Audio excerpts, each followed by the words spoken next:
All right, so we'll get started. Thanks everyone for joining us today. I'm Sharon Campo. I'm a supervising attorney here at Legal Services of Long Island. I supervise our Legal Support Center for Advocates, our Pro Bono project in Suffolk County, Consumer Debt Project, and I also run a lot of these presentations. So thanks so much for joining us today. Just so you all know, I did send out a copy of the presentation earlier today, so to your emails. So just check your email if you'd like a copy of that presentation. If you signed up after that, after I sent out that email, then I always send it out again once we have once the presentation is complete and I have other materials for you all. So today we have with us Larry Tudhill, who is our supervising attorney of the Domestic Violence Project. He is going to be going over. Hi, Larry. He'll be talking to us today about the project, how to make referrals to the project, orders of protection, and child custody issues. So just a little bit of housekeeping. Please make sure you keep your microphone muted, so that way we keep out the background noise. If you do have questions, definitely we will go over those throughout the presentation, so you can put them in the chat once you do have a question. I'll have one or two polls just to keep it interesting. And then at the end of the presentation, once you log out of Zoom, if you don't mind completing the survey, we'd really appreciate it. So just a reminder to everyone, for those who do not already know, we are now Legal Services of Long Island, formerly NASA Suffolk Law Services. We recently changed our name and are rebranding because we feel that this name better represents our organization and who we serve. So we do have our new website, legalservicesli.org. So if you're unfamiliar with our organization, we are Long Island's largest provider of free civil legal services. We handle over 6,000 cases every year, including direct representation, advice and counsel, phone consultations, referrals. We have offices in Hempstead, Islandia, and Riverhead. And our case handling staff includes staff attorneys, paralegals, and social workers. We do have partnerships with community agencies such as Empire Justice, Brighter Tomorrows, The Retreat, Corazon. So we try to work with other agencies throughout Long Island as well. And these are our office locations in Hempstead, Islandia, and Riverhead. If you have a client who you'd like to make a referral to, please send the referral to the office closest to them. So Nassau County residents would go to Hempstead. Folks who are in Western Suffolk would go to our Islandia office, and folks in Eastern Suffolk would go to Riverhead. And we have about 20 programs throughout the island. Of course, today we'll be speaking about the Domestic Violence Project. We have another family project in Suffolk, our Child Support Defense Project. We have multiple disability and health related units, including mental health, education and disability rights, our Disability Advocacy Project. We have housing units throughout Long Island, our eviction prevention units, our foreclosure defense project. And then we have other projects that are focused on areas of law or special populations, including veterans, consumer debt. We have a kind of new education debt consumer advocacy project, which helps out with folks who need student loan advice and counsel. Public benefits, and our community legal help project, which is in our libraries. And for those of you who are advocates with us today, we do have our Legal Support Center for Advocates. This is specifically for folks who are advocates, such as folks who work with the elected officials, folks who are social workers at nonprofits or hospitals, courts, government agencies. So anyone who is an advocate assisting a client and they're curious as to whether or not maybe the client is facing a legal issue and you'd like to know if it's something that we would handle, you can give us a call and we'll provide guidance or a referral for you. Sometimes folks ask for different legal information and we work our best to provide that as well. We host our community trainings. We publish email newsletters with advocacy tips, and also sometimes libraries or different organizations will invite us to come to speak to their staff or their clients. So if you are an advocate, you can call either myself, Kathy, or Hannah Fitzpatrick. But this is not for clients. This is only for advocates because we are not case handlers. Any clients need to be sent to our receptionist so that they can be appropriately sent to the correct unit. So really quick, we're just going to do a poll to see who we have with us today.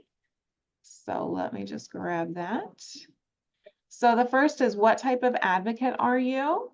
So if you could just take a second to answer that question so we can see who's with us today.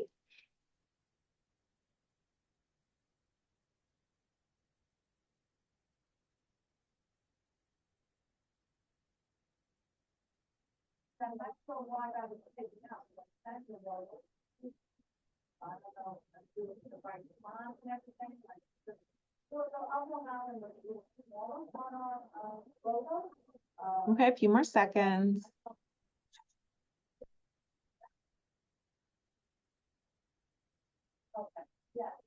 All right, so we'll end the poll to see who we have with us today. So we have a few social workers, some attorneys, a bunch of nonprofit employees, and some other folks from government agencies. So thanks so much for joining us today for our presentation. We hope to see you again another time. And then our next poll is going to be, have you ever called the Legal Support Center for Advocates? So if you just take a moment just to answer that question, I'd really appreciate it.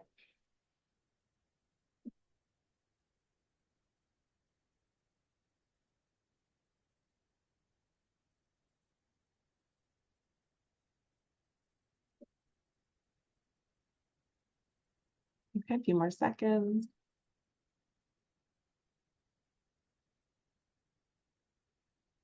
I have to show it to my supervisor because I'd like to see it, and then we can whether or not it's approved. Okay, so I'm going to end the poll.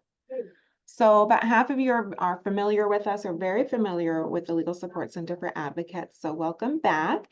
And then we have about half of you who are unfamiliar with this program for advocates. So welcome and thank you for coming today. And we hope that you're able to use our service, the Legal Support Center for Advocates. So let me just share those results. I forgot to do that. So there you go. Okay, so moving on.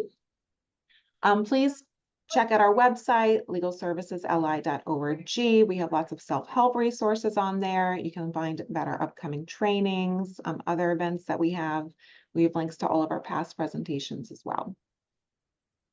And then just really briefly, just remember that today we are providing legal educational materials, and we do work our best to keep those up to date. And that what we are presenting today is not legal advice, it's legal information. Legal advice does depend upon the specific facts of each situation, and our materials cannot replace the advice of competent legal counsel. So just keep that in mind.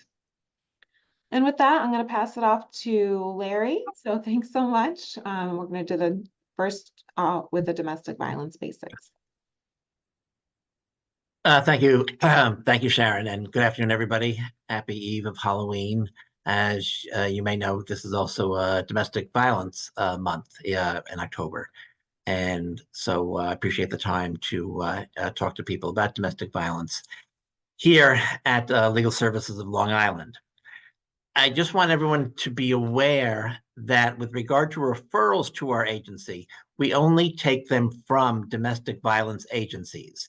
And you can see the numbers from 4 agencies that we deal with here on here at the Legal Services of Long Island.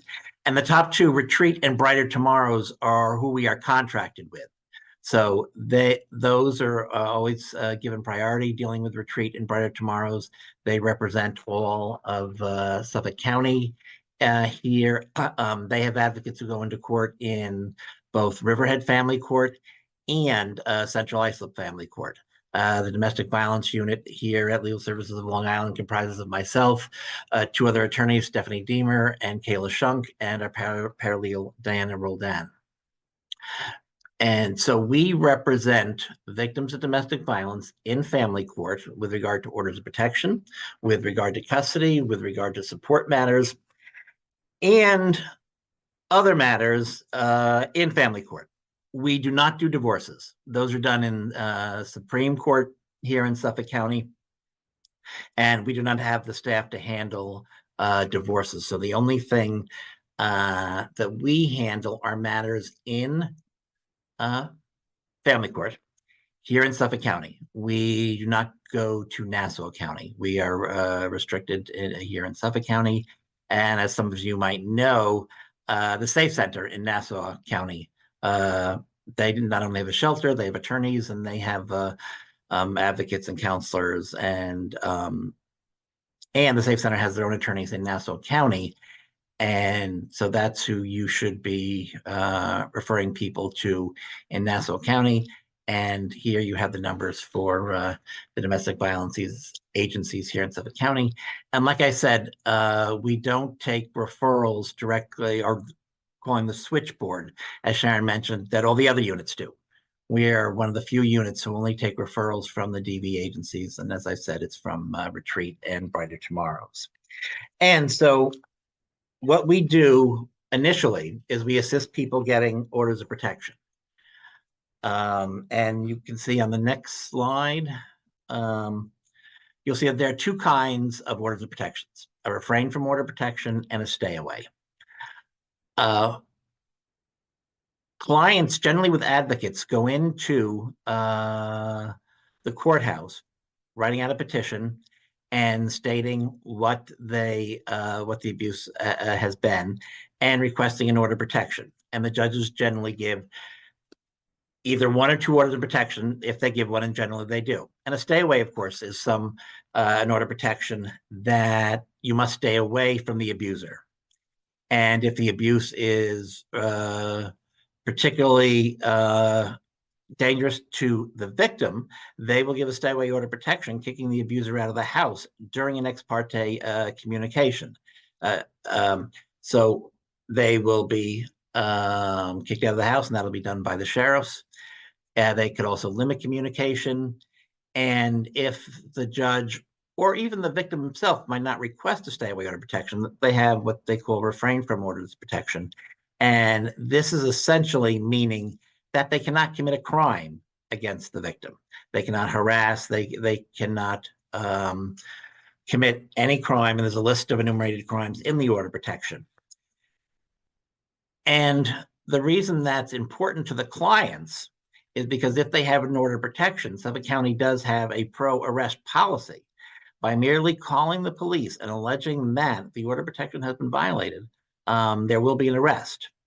So the order protections generally provide some safe haven for victims of domestic violence. Both Retreat and Brighter Tomorrows also have shelters for those who don't feel comfortable with just the order protection. They want to escape the abuser. They want to go into hiding.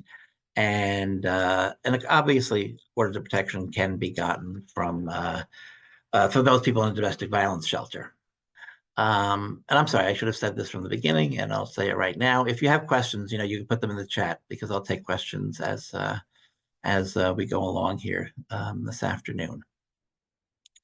And also, as you can see, orders of protection can limit communication.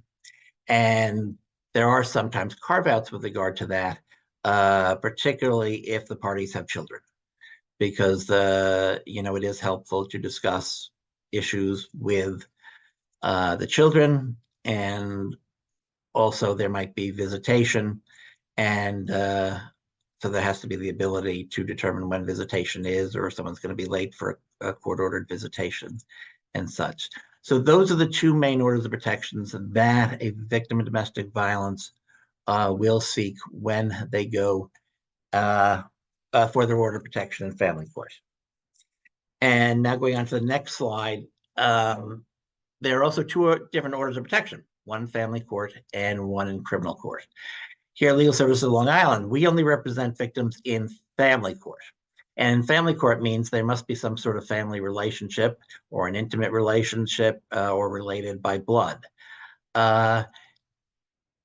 It's not with regard to strangers, someone who assaults you or something. That would be done in criminal court. But what I want to make clear is that victims of domestic violence, if they are eligible for family court. Also can get orders of protections in criminal court. In criminal court, we do not represent victims there because they are in fact represented by the district attorney. Here in Suffolk County, that's Ray Tierney and his staff of assistant district attorneys. They have domestic violence parts in district court, and also order protections can be issued by the justice courts out on the East End. So the victim is represented by the people, as it were, the district attorney. And it is a little more difficult to get an order of protection in criminal court because you do have to prove, as in any criminal case, beyond a reasonable doubt. It is easier to get a order of protection in family court because you have to prove by a preponderance of the evidence. In other words, you don't have to prove the allegations beyond a reasonable doubt. You have to only do it by a preponderance of the evidence. And so less proof is needed. And as you can imagine, most order of protection hearings are just the testimony of the victim and the testimony of the abuser, and then the judge, deals with the credibility, other evidence that has been put forth, and makes their determination from there. What I also want to make clear is that you can have an order of protection in both family court and criminal court, and so you're not limited. You can go for both. And you can also go for one if you so choose. Here in Suffolk County, we also have the integrated domestic violence part in Suffolk Supreme. Right now, it's Judge Ilyu is providing. And what Judge Ilyu does is take families who have not only criminal orders of protection, family court orders of protection, custody, divorce, neglects. If they're all in different courts throughout Suffolk County, he'll bring them all into one courtroom and try to assist and streamline the process by which the litigants are having their fights. And then you also narrow the issues. And then, you also only have one judge making a decision, as opposed to having a trial in criminal court with regard to the criminal order protection. Then you go to family court, and then obviously there can be a custody litigation, and as well as the divorce. Judge Ilyu takes all the cases together. Now, jumping to what we do with family court, when we have a family court petition, and this is the next slide. Sharon, thank you. So Larry, we did have a few questions. You want to take some questions right now, or Sure, absolutely. Okay. Absolutely. Yeah. I'm sorry, I don't have access to the chat, so I can't read them. Okay. That out. So the first question is, can an order of protection extend to the children? What are the parameters if so, and do they have to experience violence directly? No, if the violence is committed in front of the children, you can certainly seek to have the children added to the order of protection. So, and that is done all the time. And certainly with regard to abuse towards the children, it's much easier to get an order of protection with the children on it.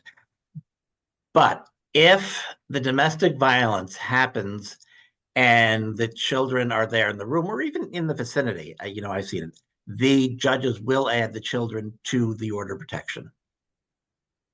Okay, great.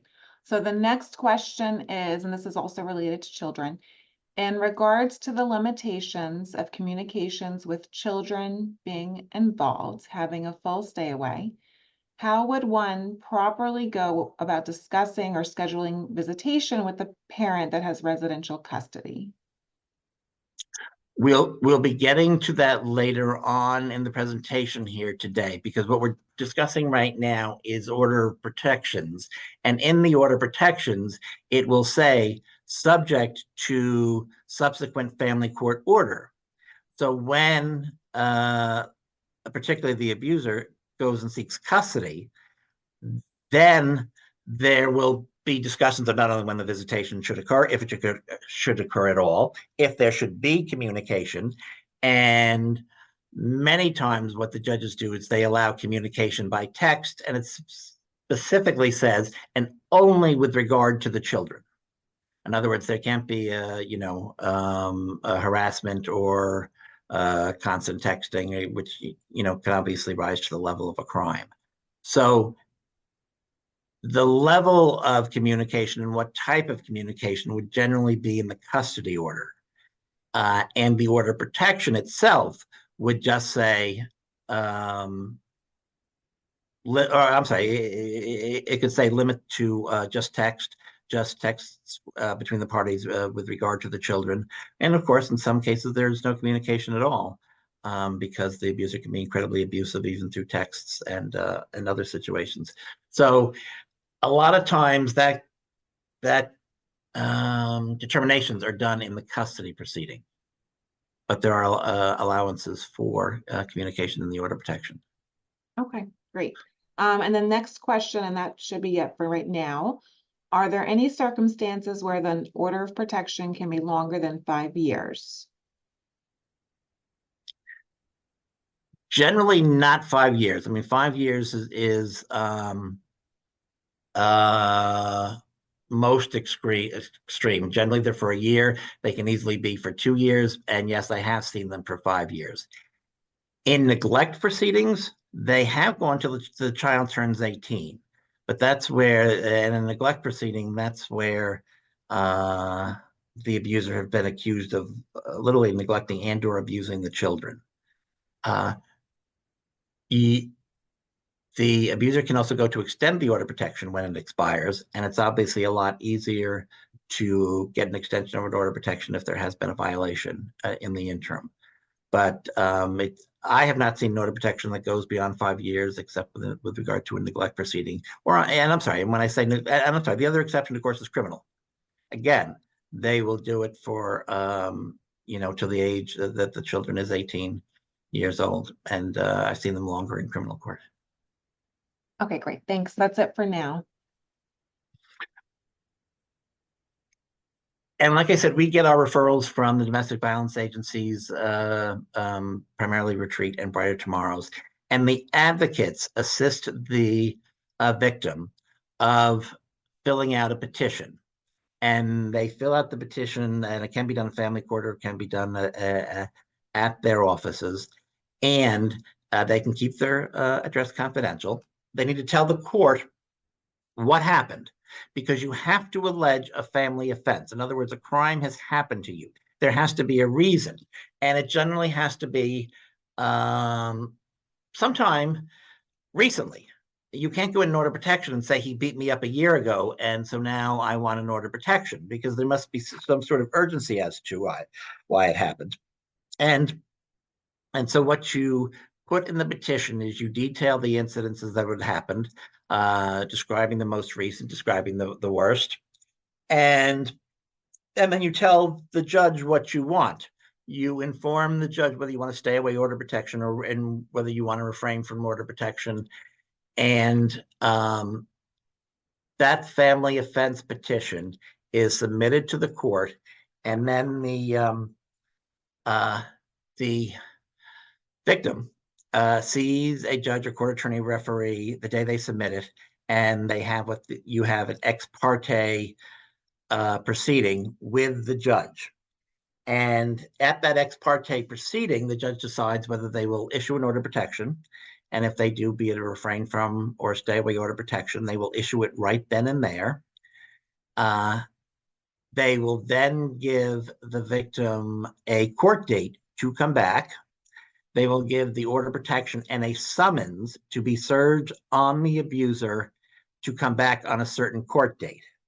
And if we could jump to the next slide, Sharon. This is what we call now a temporary order of protection. It is not effective until the abuser is served. In other words, you cannot violate an order of protection if you don't know about it.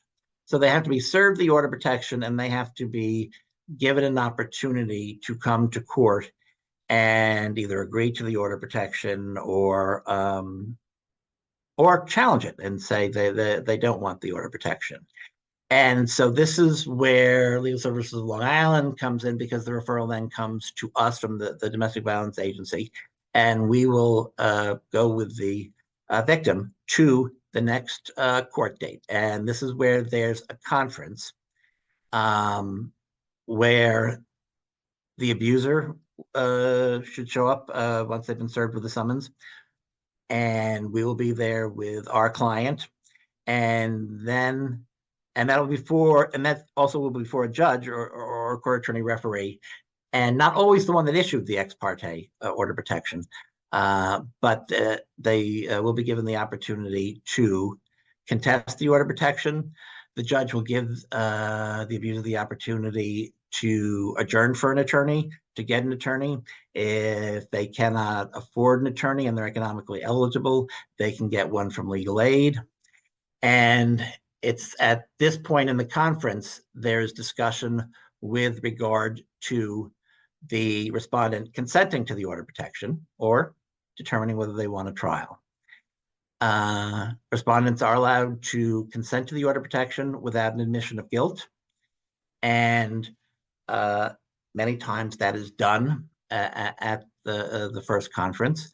And also, but many times it also is adjourned to either get an attorney to figure out what the defendant actually wants. But if they're adamant that they did not commit the abuse, they are entitled to a hearing. And if it is an order protection excluding the abuser from the house upon which they live, that hearing will be rather soon.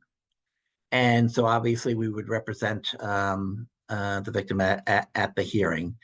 And at the hearing, the victim will go first, explaining what happened, informing the court of their allegations, and giving the opportunity to put into evidence.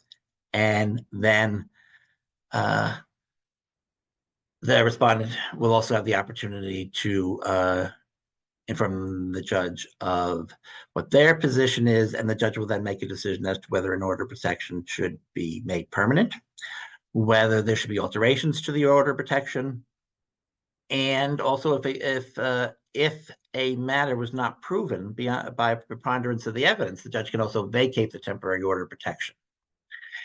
And if the judge orders an order of protection, and even once it's served, a victim can call the police to allege a violation. And as I said before, Suffolk County has a pro-arrest policy, and generally the abuser is arrested even on the mere allegation of abusing the order of protection. The victim, if they don't want to have them arrested, can also bring a violation petition. And you bring a violation petition in court, you allege the violation, and many times they're not necessarily looking for incarceration, but they're looking for the order of protection to be extended. But you can also ask for incarceration in a violation petition also. And parenthetically, you can also go for both. And when you call the police, and like I said, they not only arrest for the underlying crime if it had occurred, but they also charge them with violating the order of protection. So that's another issue that they then have to deal with in criminal court. And many times what happens if the violation is proved, the order of protection is extended. And also it's not unusual for people to go to jail for violating the order of protection. And again, and if the I'm saying assault, I mean, because generally it's assault, and that's where you would go to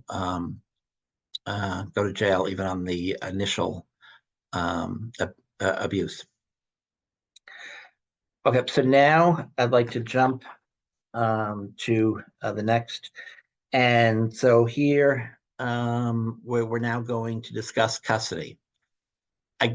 Again, we recommend that all our clients who have children, regardless of whether they're married or not, file for custody. You can do the whole custody petition even if you're married. You don't have to wait till the divorce. We can determine custody in family court. It's cheaper, it's quicker than with regard to a divorce proceeding. And I say that because there are also limits with regard to free attorneys over in Supreme Court with divorce.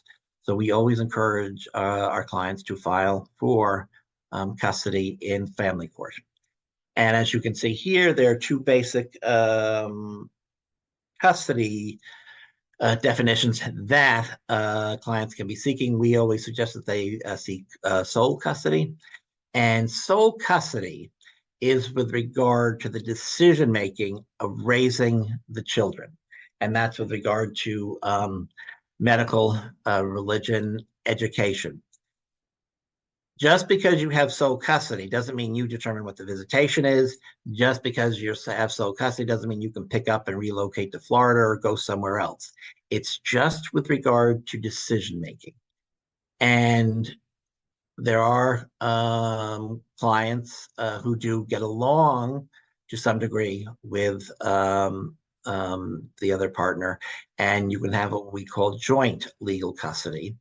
And that means the parents have to agree with regard to the major decision making with regard to religion, education, and medical. And as we discuss with our clients, many times with regard to medical, you're doing what the healthcare providers suggest. But obviously, there are medical issues that parents can differ on, and then parents can even differ on with regard to what the medical suggestions are. And so that's why we suggest that our clients seek sole legal custody. And so now we'll jump to the next slide.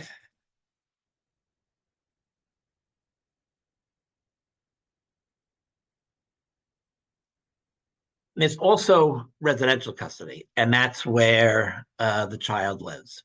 It's very rare to have joint physical custody where both parties split the children 50-50, 1 week on, 1 week off, or half the week, because basically judges feel that children should have a place to reside. And it's particularly difficult with regard to shared 50-50 time, particularly when the parents live in different school districts. So generally, we suggest that one parent be the residential custody, have residential custody, and that's where they're with the custodial parent more than 50% of the time, or at least 4 nights. And that generally enables the residential parent to obtain child support, regardless of what sort of, whether it's joint custody or sole custody. The other issues that have to be dealt with, excuse me, are visitation. And, we call the standard visitation as every other weekend and, a dinner during the week. But there are all sorts of different kinds of visitation, which generally arise out of, the best needs of the children, but also the parents' work schedule. And, with 2 different households now, there's not enough money as there was, when both parents were living together with regard to finances.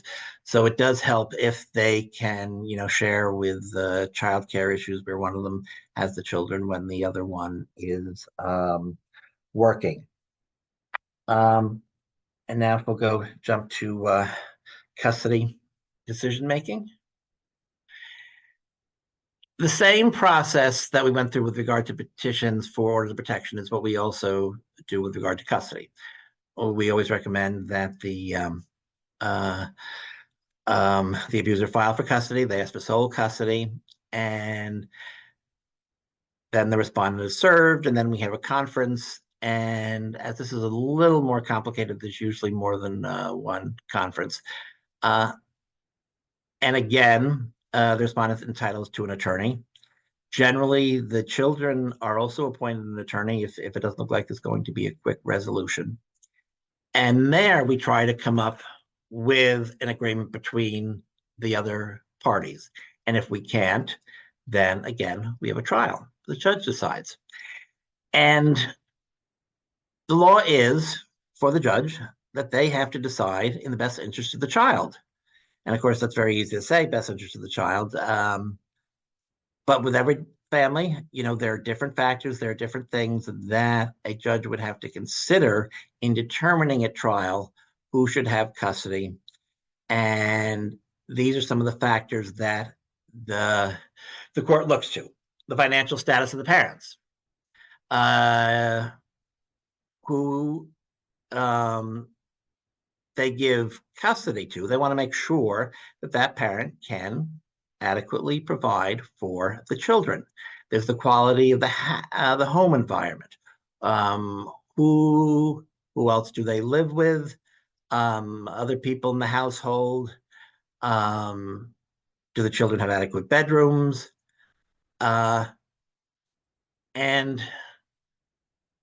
those factors are always brought up during the trial.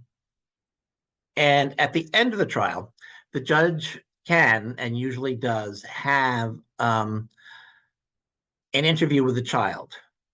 And they talk to the child with only the child's attorney there. None of the parents are there. No, and it's done in private. It's not done in public at all. And there the judge inquires as to the child's desires, but they also ask him a number of different questions, and try to determine what is in the best interest of the child for where they should live. And so a lot of judges don't blatantly ask, who do you want to live with and such. But they do inquire of the children, recognizing that older children have a much more say with regard to where they want to live. And they're also given more a say of what goes on in the in-camera. And the in-camera is the meeting with the judge, the child's attorney, and the child. And so that's one of the factors that the judge always takes into effect, and just recognize that all custody agreements only go till the age of 18. The age of 18, the child can live wherever they want. They can. There's no visitation schedules for children after 18. And as I'm sure you realize, the older the child is, it's also more difficult to put specific times with regard to parenting time, because certainly older teenagers, they have a busy schedule. Some of them work. They're doing sports. They're doing other things, and the parents have to adjust to the child's schedule. And so that's something that the litigants attorneys deal with, and as well as the judges. And also the judges look to the child's emotional and intellectual development. The health of the child is always important, as is the health of the parents. And the judges want to make sure that the parents are dealing with any emotional or intellectual problems that the child has. They want to see who's fostering a good relationship, also with other members of the family. They look to see, the judges do, that the non-custodial parent also has a relationship with the child and is looked upon as the custodial parent to foster a relationship with the non-custodial parent. I mean, yes, even in domestic violence cases, many times the domestic violence is between the parents. So the courts obviously would like and find that children should have a relationship with both parents. And domestic violence is always a factor that must be looked into with regard to custody. But also the abuser has to encourage a relationship with the other parent. And obviously they're angry, the parties are splitting apart, but it's the courts find it's in the best interest of the children that they have a relationship with both parents. They also try to keep siblings together. I mean, that's very important. It's very rare that a judge will split up children. And, this is also an issue, with regard to stepchildren and such. So, but if there's a trial, the judge determines who the children will reside with. And when they do that, they will also issue a parenting schedule. And just about every judge will say before trial, both of you are probably not going to like my decision, And so you should come up with some sort of plan yourselves, because when they make the decision, you now have a court order as to when the visitation is, as to when it should be. And it obviously might not be convenient to either parent. But that's just one of the ways they encourage people to settle the case without having to go to a trial. All right, now jumping to the next page, and as I said here, you file in the county where the child lives. The child basically should be in Suffolk County for at least 6 months. That gives the court jurisdiction of the child, and obviously that's not the case for newborns and such. But you can file for emergency jurisdiction if you're fleeing for domestic violence and you go from one state to the other. If you come in, you come in here to New York, you can seek an order of protection here, and you can also seek emergency jurisdiction, but there has to be an emergency with regard to it, because generally the courts, I'm sorry, the law is that the children have to reside here 6 months before they have jurisdiction. Okay, next slide. All right, so here, this slide informs you as to where to get help. I mean, as I told you before, with regard to victims of domestic violence, we take referrals from the DV agencies. Legal Aid Society of Suffolk and Nassau have big offices of family courts, and both in Suffolk and in Riverhead, and you can go apply for legal assistance there with regard to orders of protection and custody. The representation is free.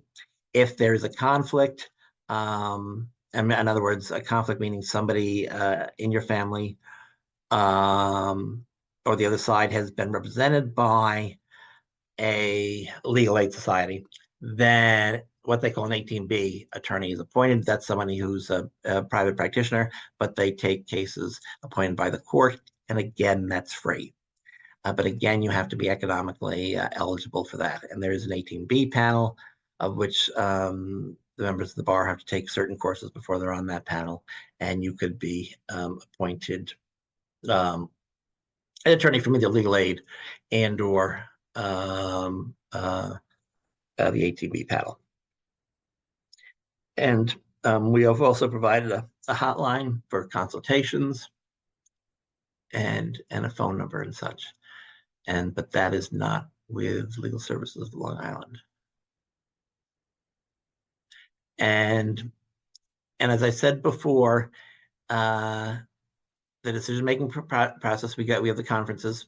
Children is represented by an attorney, and you are generally before a judge, but we have, I believe, 6 court attorney referees here in Suffolk County. These are not judges, they are attorneys. You have to sign a stipulation agreeing for the judge to hear your case, and the same rules of evidence apply, the same ability to appeal a case apply. So it's no different than having a judge. However, if you don't feel comfortable with a court attorney referee or a specific person, you can object, not sign a stipulation, and then you go to a judge. And judges are now elected, and you can't object to, well, you can't object to a judge, but nothing's going to happen. They generally do not transfer from one judge to the next, but you can avoid having a court attorney referee hear your case. And then you either try to come to a stipulation, or if you don't have a stipulation, then there'll be a trial. And go to the next panel. Regardless of whether it's a stipulation and or court order, you can always come back to court and ask for a modification. And you're asking for a modification, you have to allege changed circumstances from the last order that was in place. Okay. If somebody denies visitation, they can be in violation. And so an enforcement petition can also be brought, alleging that somebody is violating visitation. If the non-custodial parent does not exercise visitation, that is not a violation. If they have every other weekend and they just decide not to do a weekend or such, they're not in violation for not showing up or not alerting the other parent that they're doing it. If they do it a lot, then, or even more than once, the custodial parent can bring what they call a modification petition and trying to limit and or stop the visitation, because obviously the child is disappointed if a parent doesn't show up. Obviously, the custodial parent has to make plans, either childcare or may even have the other plans when somebody doesn't access their visitation. And that's why it always helps for communications with the parents when they are apart. Right, the next slide.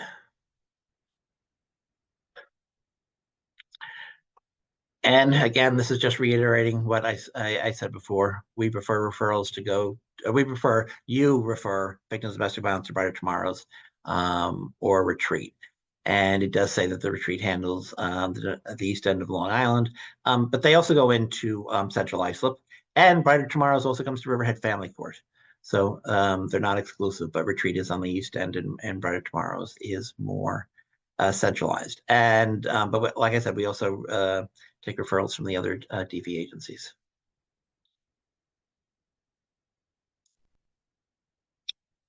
Thanks so much, Larry. Does anyone have any further questions? I've muted myself. Does anyone have any further questions for Larry?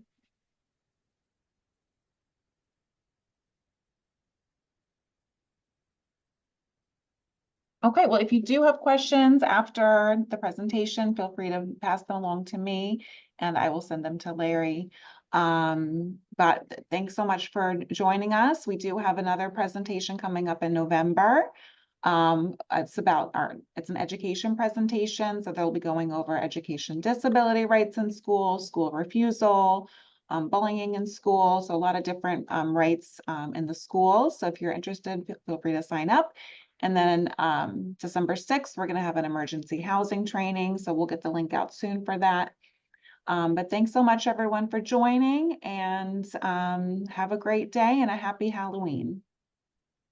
Thank you, everybody. All right. Bye.